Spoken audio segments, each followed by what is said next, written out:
संकटांवर मात करण्यासाठी, जीवनात समृद्धी आणण्यासाठी आणि आपली स्वप्न पूर्ण करण्यासाठी आता आपल्याला साथ देतील शुभरत्न।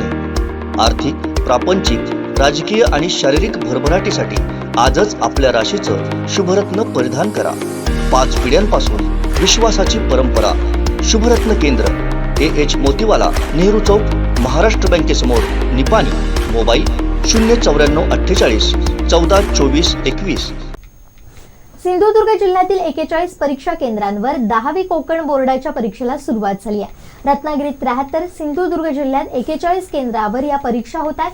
सिंधुदुर्गात एकूण 9223 विद्यार्थी 10वीची परीक्षा देणार आहेत। यावेळी चोख बंदोबस्त ठेवण्यात आला आहे। एक महत्त्वाचं म्हणजे आज 10वीची परीक्षा सुरू होते आणि याच्यामध्ये जिल्ह्यातून जवळजवळ 41 केंद्रावरून 9269 इतके विद्यार्थी आज प्रविष्ट होत आहेत आणि आमच्या सेंटरवरून 270 मुलं सहभागी आहेत। अशा 269 आहेत आणि एक इंग्रजीसाठी जास्त म्हणून 270 मुलं आमच्या या 8402 असं हे माणगावचं केंद्र आहे आणि या माणगावच्या केंद्रावरून एवढे विद्यार्थी सहभागी होत आहेत।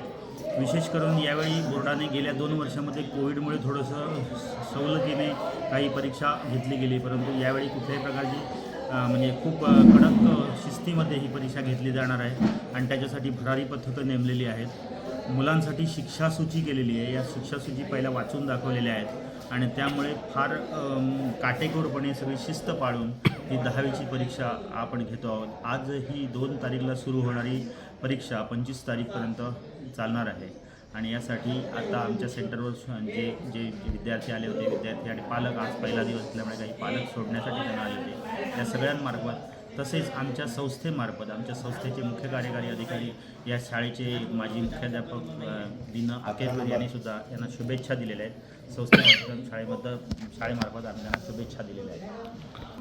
काय होतं की पूर्वीच्या याच्यामध्ये 10:30ला दिल्यानंतर 10:50ला पेपर देण्याची सोय होती, परंतु 10:50चा पेपर बोर्डाने यंदा 10 मिनटं अगोदर न देता 11 वाजता बरोबर पेपर्स जे आहेत ते पेपर्सचे गठ्ठे हे आता जे आलेले आहेत ते आता आमच्या कस्टडीमध्ये आहेत, लॉकअपमध्ये ठेवलेले आहेत। ते गठ्ठे बरोबर 11 वाजता 11च्या बेल झाल्यानंतर, वॉर्निंग बेल झाल्यानंतर वर्गावर जातील। वर्गावर हे गठ्ठे 2 विद्यार्थ्यांची सही घेऊन तसेच सुपरवायझरची सही घेऊन तिथे सोडले जातील, ते मुलांना दिले जातील आणि ते मुलांना दिल्यानंतर जो 10 मिनिटाचा हा कालावधी कमी केलेला आहे तो यावर्षी बोर्डाने पेपर्सची वेळ संपल्यानंतर 10 मिनिटं वाढवून दिलेला आहे।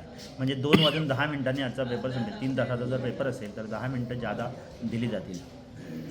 कोकणातल्या ताज्या घडामोडी आणि लाईव्ह अपडेट्ससाठी फॉलो करा कोकणचं नंबर 1 महा चॅनल कोकण 7 लाईव्हचं फेसबुक पेज।